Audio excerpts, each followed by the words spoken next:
ಹೊರಡ್ತೀಯ ಅಲ್ವಾ? ಹೂ ಅಕ್ಕ, ನನ್ ಸೈಕಲಲ್ಲಿ ಹೊರಡ್ತೀನಿ, ನೀವು ಹೊರಡಿ. Hi guys. ಧ್ರುವ, ನೀನ್ ನನ್ನ ಹತ್ರ ಮಾತಾಡಕ್ ಬರ್ಬೇಡ. ಪ್ರಾಮಿಸ್ ಕಣೋ, ಅಮ್ಮಂಗೆ ಹುಷಾರಿರಲಿಲ್ಲ, ಅದಕ್ಕೆ ಆಸ್ಪತ್ರೆ ಕರ್ಕೊಂಡು ಹೋಗಿ. ಅಮ್ಮಂಗ್ ಹುಷಾರಿಲ್ಲ ಅಂತ ನಂಗೆ ಹೇಳ್ಬೋದಿತ್ತು ತಾನೆ. ನಾನು ಆಕ್ಚುಲಿ ಜಯಂತಿಗೆ ಹೇಳಿದೆ. ಜಯಂತಿ ನೀನಾದ್ರೂ ಹೇಳ್ಬೇಕಿತ್ತಲ್ವಾ? ಹ್ಞೂ ಕಣೋ, ನೀನ್ ಹೇಳಿದ್ದೆ, ಸುಮ್ನೆ ಈಗ. ಸರಿ, ಊಟ ಮಾಡುವಂತೆ. ಇವ್ರನ್ನೆಲ್ಲ ಕಳಿಸ್ಬಿಟ್ಟು ಬರ್ತೀನಿ. ಜಯಂತಿ ಹೊರಟ.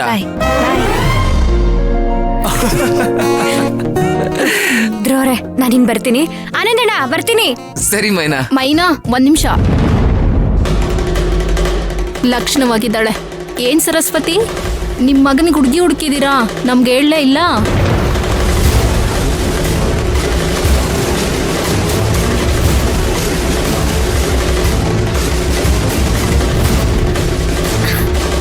ಇಲ್ಲ ಲಲಿತಾ, ಹಾಗಿದ್ರೆ ನಿಮ್ಗೆ ಹೇಳ್ದೆ ಇರ್ತಿದ್ನಾ?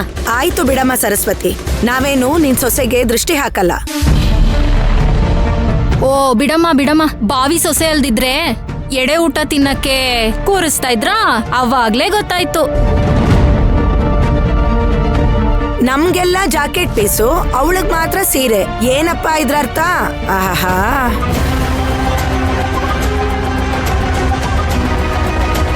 ನಾವು ಬಂದಾಗಿಂದ ನೋಡ್ತಾನೆ ಇದೀವಿ. ನಿಮ್ ಮಗ ಅವಳಿಂದೆ ಸುತ್ತಾನೆ ಇದ್ದಾನೆ. ಅಡ್ಗೆನೂ ಅವಳೇ ಮಾಡಿದ್ಲು, ಊಟನೂ ಬಡ್ಸಿದ್ಲು. ಇದ್ರ ಅರ್ಥ ಏನ್ ಸರಸ್ವತಿ? ಓಹೋಹೋ, ಸೊಸೆಗೆ ಈಗ್ಲಿಂದಾನೇ ಟ್ರೈನಿಂಗಾ? ಅಯ್ಯೋ ದೇವ್ರೆ, ಬೆಳಿಗ್ಗೆಯಿಂದ ಏನು ಸಮಸ್ಯೆ ಇಲ್ದಂಗೆ ಚೆನ್ನಾಗಿ ಹೋಗ್ತಿದೆ ಅಂತ ಯೋಚನೆ ಮಾಡ್ತಿದ್ದೆ. ಏನಪ್ಪ ಕಾದಿದೆ ಅನ್ನಿಸ್ತಿತ್ತು. ಆದ್ರೆ ಏನ್ ಕಾದಿದೆ ಅಂತ ಇವಾಗ ಗೊತ್ತಾಯ್ತು. ಬಂದ್ವಾ ತಿಂದ್ವಾ ಹೋದ್ವಾ ಅನ್ನೋದು ಬಿಟ್ಟು ಈ ಕಡ್ಡಿ ಅಲ್ಲಾಡ್ಸೋ ಬುದ್ಧಿ ಯಾಕೆ ಕೊಟ್ರು ದೇವ್ರು ಇವ್ರಿಗೆ ಅಂತಾನೆ ಅರ್ಥ ಆಗ್ತಿಲ್ಲ. ಲಲಿತಾ, ಪಂಕಜ, ಬಾಯಿಗೆ ಬಂದ ಹಾಗೆಲ್ಲ ಮಾತಾಡ್ಬೇಡಿ. ಮೈನಾನು ನನ್ ಮಗನು ಫ್ರೆಂಡ್ಸ್ ಅಷ್ಟೇ. ನನ್ ಮಗನ ಮದ್ವೆ ಮಾಡ್ಕೊಳಕ್ಕೆ ಅವ್ರ ಅತ್ತೆ ಮಗಳು ಕಾಯ್ತಾ ಇದ್ದಾಳೆ. ನನ್ ಮಗ ಯಾವತ್ತಿದ್ರೂ ಒಳ್ಳೆ ಮದ್ವೆ ಮಾಡ್ಕೊಳ್ಳೋದು. ಅವನ್ ನನ್ ಮಾತು ಯಾವತ್ತೂ ಮೀರಲ್ಲ, ಅಲ್ವೇನೋ? ಸರ್ಸು, ಪಾಪ ಮೈನಾ ಅಂತ ಹುಡುಗಿ ಅಲ್ಲ. ಕುಟುಂಬಕ್ಕೋಸ್ಕರ ಊರಿಂದ ಊರ್ ಬಿಟ್ಟು ಬೆಂಗಳೂರಿಗೆ ಬಂದು ಕೆಲಸ ಮಾಡ್ತಿದ್ದಾಳೆ.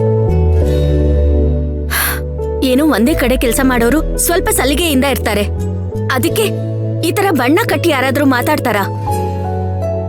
ಪಾಪ ಆ ಹುಡುಗಿ ಎಷ್ಟು ನೊಂದ್ಕೊಳ್ಳಲ್ಲ ಹೇಳಿ. ದಯವಿಟ್ಟು ಈ ತರ ಎಲ್ಲ ಮಾತಾಡ್ಬೇಡಿ ಪಂಕಜ. ಅಯ್ಯೋ, ಏನೋ ಅನ್ಸಿದ್ ಹೇಳಿದ್ವಮ್ಮ. ಏನಾಯ್ತು ಇವಾಗ? ಅವಳೇನ್ ಇಷ್ಟಕ್ಕೆ ಬೇಜಾರ್ ಮಾಡ್ಕೊಂಡ್ಬಿಡ್ತಾಳಾ? ನೋಡಿ, ನೀವು ಮೊದ್ಲು ಹೊರಡಿ. ಅಯ್ಯೋ ಬಾರೆ, ಕಂಡೋರ್ ಮನೆ ವಿಷಯ ನಮ್ಗೆ ಯಾಕೆ? ಹೊರಡಿ ಮೊದ್ಲು. ಮೈನಾ, ನೀನೇನು ಬೇಜಾರ್ ಮಾಡ್ಕೋಬೇಡಮ್ಮ. ಮಹಾ, ನಾನ್ ಯಾಕೆ ಬೇಜಾರ್ ಮಾಡ್ಕೊಳ್ಳಿ ಹೇಳಿ?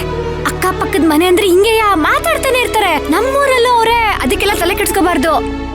ಸರಿ, ಹುಷಾರಾಗಿ ಹೋಗ್ಬಿಟ್ ಬಾಮ್ಮ. ಹೋಗ್ ಬರ್ತೀನಮ್ಮ. ಧ್ರುವರೇ, ಬರ್ತೀನಿ. ಆನಂದಣ್ಣ, ಊಟ ಮಾಡ್ಕೊಂಡು ಹೋಗಿ. ಸೊಪ್ಪಿನ ಪಲ್ಯ ತುಂಬಾ ಚೆನ್ನಾಗೈತೆ, ತಿನ್ನಿ ಮರಿಬೇಡಿ. ಅಯ್ಯಯ್ಯೋ, ಮಿಸ್ಸೇ ಮಾಡಲ್ಲ ಮೈನಾ.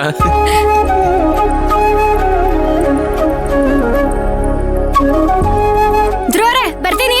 ಆನಂದಣ್ಣ, ಬರ್ತೀನಿ. ಆನಂದ, ನೀನ್ ಬಾಪ ಊಟಕ್ಕೆ. ಅಮ್ಮ, ಏನ್ ಹೆಸರು ಅತ್ತೆ ಮಗಳದು? ಮದ್ವೆ ಕರೀತಾನಲ್ಲ, ಅವಾಗ ನಿಂಗೆ ಗೊತ್ತಾಗತ್ತೆ ಬಿಡು. ಬಲ್ಲನ್ ಮಗ ಕಣೋ, ನನಗೆ ಹೇಳಿಲ್ಲ. ನೀನ್ ಇವಾಗ ಬಾ, ಊಟ ಮಾಡುವಂತೆ. ಓಹೋ, ಸರಿ ಬಾ, ಊಟ ಮಾಡುವಂತೆ.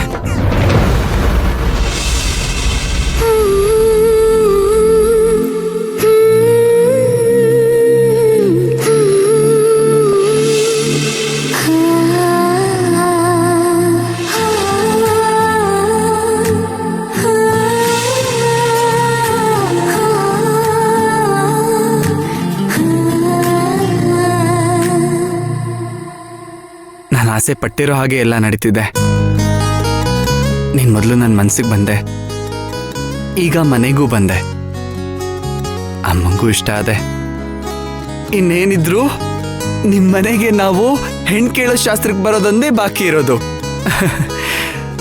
ಆದಷ್ಟು ಬೇಗ ಅದು ನಡೆದೋದ್ರೆ ನನ್ನಷ್ಟು ಅದೃಷ್ಟಶಾಲಿ ಈ ಭೂಮಿ ಮೇಲೆ ಯಾರೂ ಇರಲ್ಲ.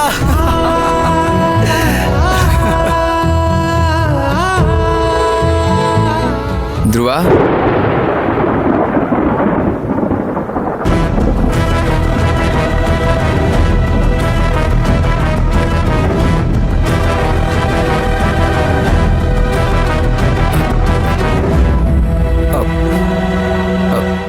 ಆನಂದ.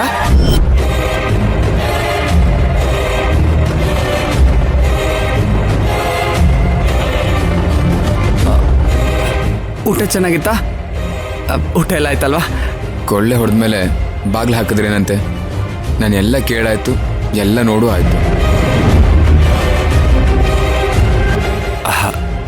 ಏನ್ ನೋಡ್ದೆ, ಏನ್ ಕೇಳಿಸ್ಕೊಂಡೆ? ಏನು ಇಲ್ವಲ್ಲ? ಏನೇನು ಮಾತಾಡ್ತಿದ್ಯಲ್ಲ ಆನಂದ, ಏನಾಯ್ತು?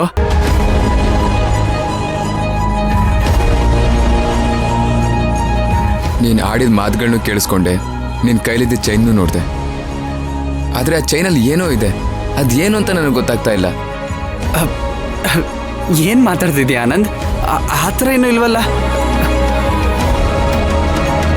ಇಷ್ಟೆಲ್ಲ ಹೇಳಿದ್ಮೇಲೂ ನೀನೇನು ಹೇಳ್ತಾ ಇಲ್ಲ ಅಂದರೆ ಮರ್ಯಾದೆಗೆ ಅದೇನು ಅಂತ ಹೇಳು.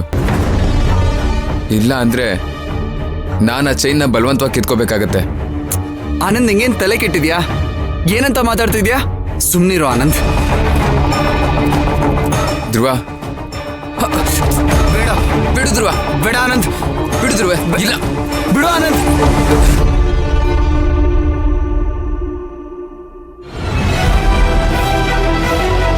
ಮೈನಾ,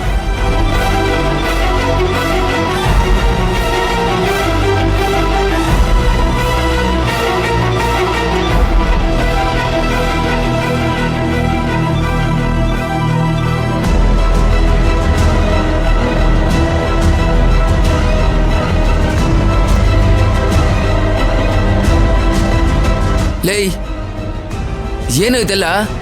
ಏನ್ ನಡೀತಾ ಇದೆ? ಅಂದ್ರೆ ಮೈನಿಂಗ್ ಇಷ್ಟು ದಿನ ಪ್ರೇಕರ್ನ ಹೆಸರು ಲೆಟರ್ ಬರಿತಾ ಇದ್ದೋನು ನಾನೇ.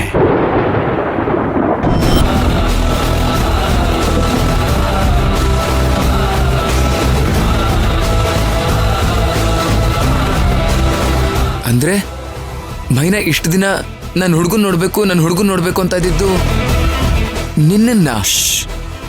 ಮೆತ್ತಿಗೆ ಮಾತಾಡು. ಸರ್ಸು ಕೇಳಿಸ್ಕೊಂಡ್ರೆ ತುಂಬಾ ದೊಡ್ಡ ಪ್ರಾಬ್ಲಮ್ ಆಗೋಗುತ್ತೆ. ಅಲ್ವೋ? ಇದೆಲ್ಲ ಹೇಗೆ?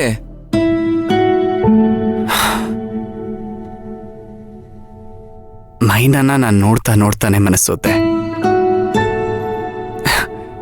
ಆದ್ರೆ ನನ್ನ ದುರದೃಷ್ಟ ಹೇಗಿತ್ತು ಅಂದ್ರೆ, ಅವಳನ್ನ ಮೊದಲನೇ ಸಲ ನೋಡಿದ ತಕ್ಷಣನೇ ಅವಳ ಕಣ್ಮುಂದೆ ನಾನು ಕೆಟ್ಟವನಾಗ್ಬಿಟ್ಟೆ.